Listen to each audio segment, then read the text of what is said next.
The NAMM show is one of the largest music trade events in the world, bringing together instrument manufacturers, artists, engineers, and music creators from around the globe.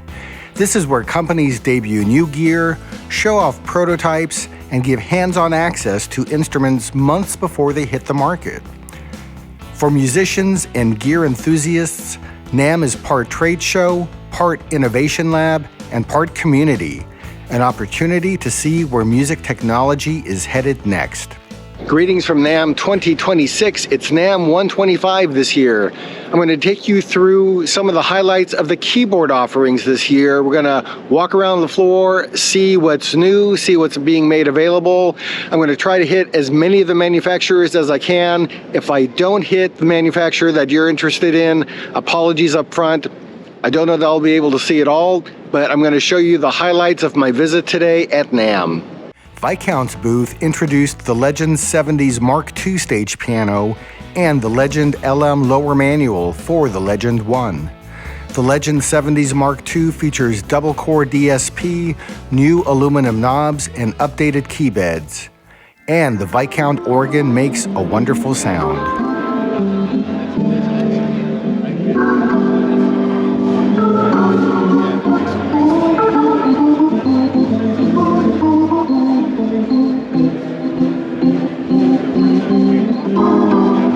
Here at Hammond, their brand new organ is the XK7. I thought the XK5 was a remarkable instrument. I own it at home. The XK7 has several brand new, pretty interesting upgrades. And if I didn't have the XK5, I would be looking at this. So the fulcrum on the keys is much longer. It's more comparable to that you're going to find on the B3. It is all physically modeled versus the XK5, which has some modeling, but that one is also a sample-based instrument. And then you've got a color LED section on the XK7. Overall, it's their most advanced digital Hammond-type organ to date. Absolutely worth checking out, and it sounds fantastic. And I enjoyed a meetup with Robbie Robinson at the Hammond booth.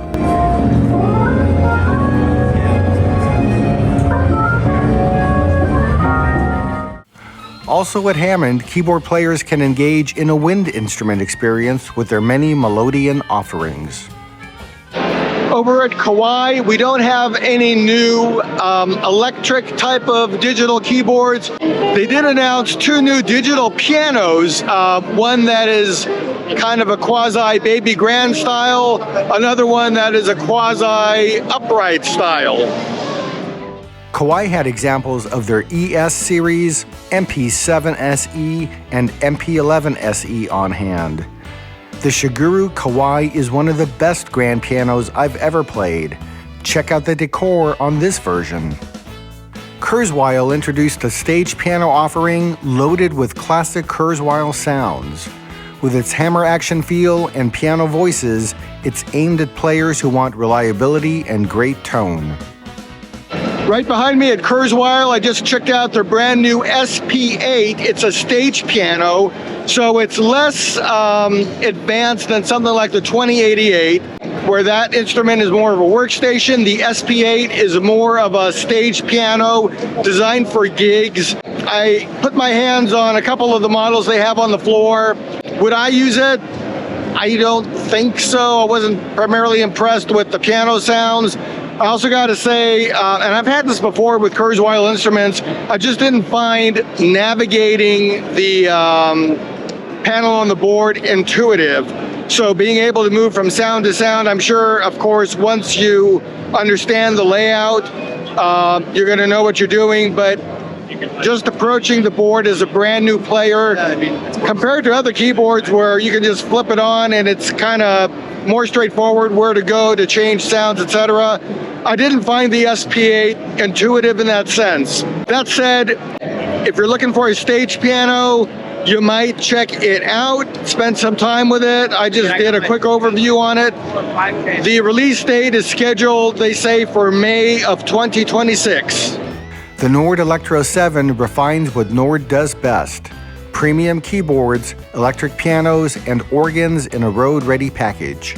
With updated sound engines and a familiar red design, this is a go-to choice for gigging musicians who need fast access, great tone, and dependable performance night after night. At Nord, the new announcement is the Electro 73. It's their latest keyboard. It's available in 3 models. You've got a 61-key waterfall, you've got a 73-key waterfall, and then you've got a 73-key option that's hammer-weighted keys. This instrument, the Electro 7 from Nord, is expected to be available somewhere in the middle of the year. Apparently it went to production initially without a mod wheel and without the pitch stick, and the initial reaction was not favorable. So they've taken it back to the shop.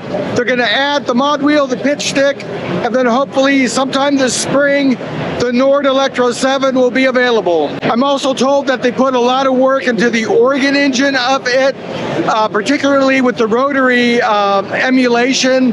They took the organ components, or the modeling rather, that's in their organ Model 3, and they said, hey, why not put it in the Electro 7? So you've got that available in there as well. Expressive-E's Osmose is one of my favorite keyboards, offering deeply expressive MPE keyboard design, and now with the new 61-note version, it makes it even more playable. With polyphonic aftertouch, per-note pitch, and incredible control over dynamics, Osmose feels less like a keyboard and more like a living instrument.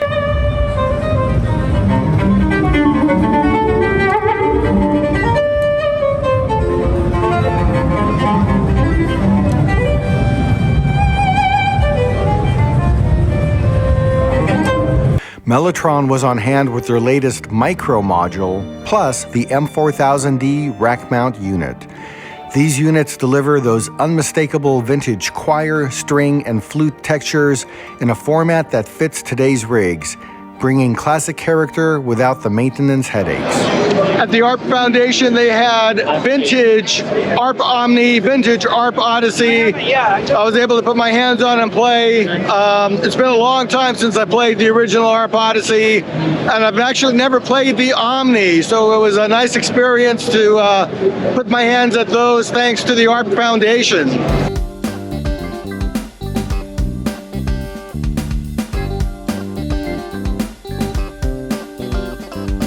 Moog was on hand, but I only saw them displaying the Messenger and the Muse. These recent synths deliver that unmistakable warmth and presence along with contemporary features.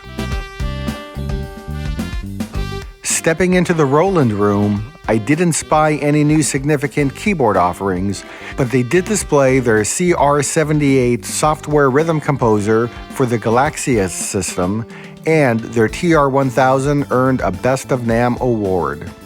As always, the Yamaha room was packed with lots going on. I spoke with one of the reps to learn what was new this year in their keyboard offerings. The latest from keyboards from Yamaha is the Yamaha Mod XM. What they've recently announced to pair with that is a plugin. So if you own the Mod XM from Yamaha, you've got a new way to use it with the plugin that connects with the instrument and into your computer environment.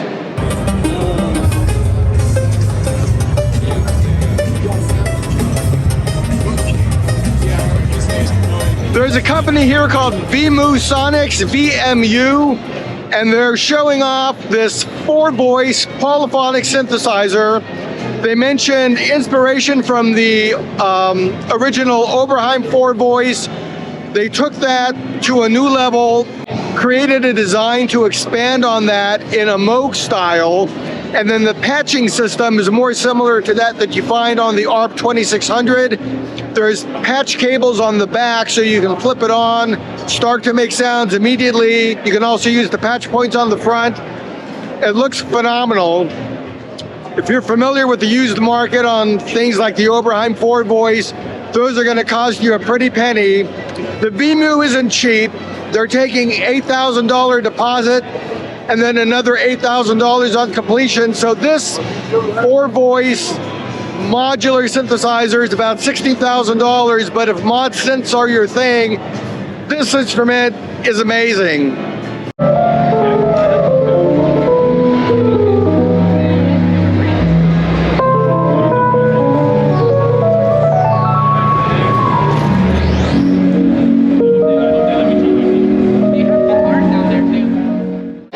give a try to the new Leviasynth from ASM. It's a different synthesizer architecture compared to the Hydrasynth. Many people know that one and they love that one.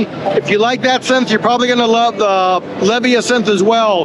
Now, this synthesizer does algorithmic synthesis, so it's somewhat similar to if you're familiar with DX7 style FM synthesis, but it takes it to a whole nother level. You've got 8 operators / oscillators, and you've got much more FM capability than in the old initial DX7 type of world. The representatives say that Leviasynth should be available in the next couple of months, maybe as soon as 1 month from now. Here at Casio, while they're known for keyboards in the keyboard world, the new thing that they've introduced this year is something called the Dimension Shifter. It's not for keyboards, but if you play guitar or if you play with guitar players, they'll be interested in this. It goes onto the strap of the guitar, and as you move it back and forth, it sends expression based on that movement via Bluetooth to your pedal board. Sounds very cool. This is a effect controller mounted on guitar and guitar strap. Okay. Work like this. Okay, very cool.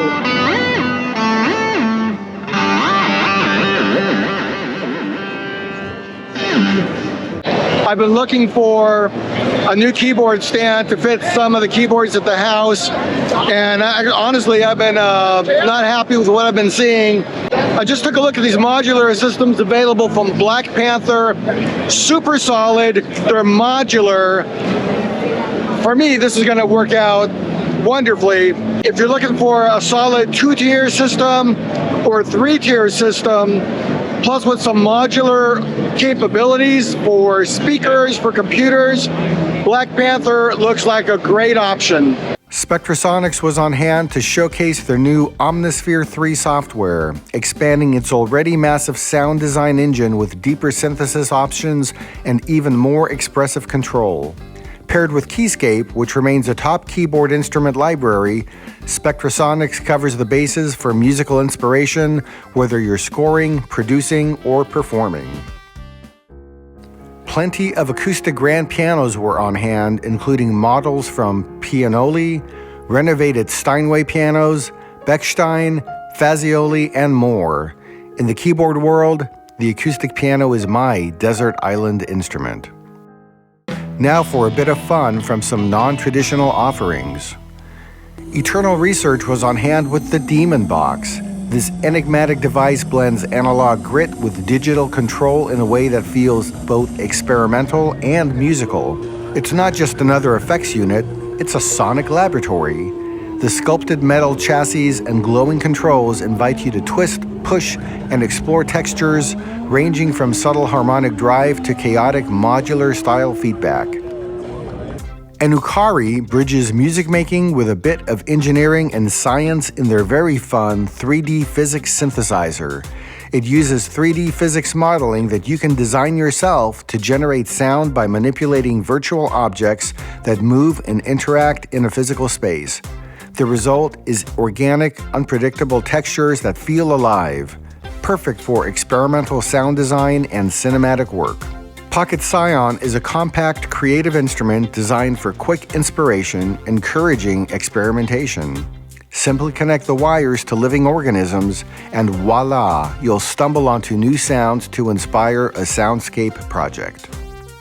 The Stylophone Theremin is a compact box that blends classic theremin concepts with modern accessibility. You get those iconic, eerie, pitch-bending sounds, but in an approachable format. It's playful, expressive, and perfect for adding character, whether for sound effects, ambient textures, or retro-inspired lines. Korg's Phase 8 is an 8-voice acoustic synthesizer that merges elements of the physical world with electronic control. This organic, responsive instrument responds to the world around you via envelope shaping, sequencing, analog wave folding, and pitch-dependent modulation. Korg's acoustic synthesis uses physically vibrating bodies to generate sound, enhanced with the electronic control you'd expect from a synthesizer. The result is an instrument that produces sound which feels alive and responds to physical interactions such as touch and acoustic feedback. This walk-around only scratches the surface of what was on display at NAMM, but it highlights just how much innovation is happening right now, both in hardware and software. From expressive keyboards to experimental synths and modern takes on classic sounds, it's an exciting time to be a musician. What new keyboard products are you most interested in? Let me know which instruments caught your attention the most in the comments. Until next time, happy music making.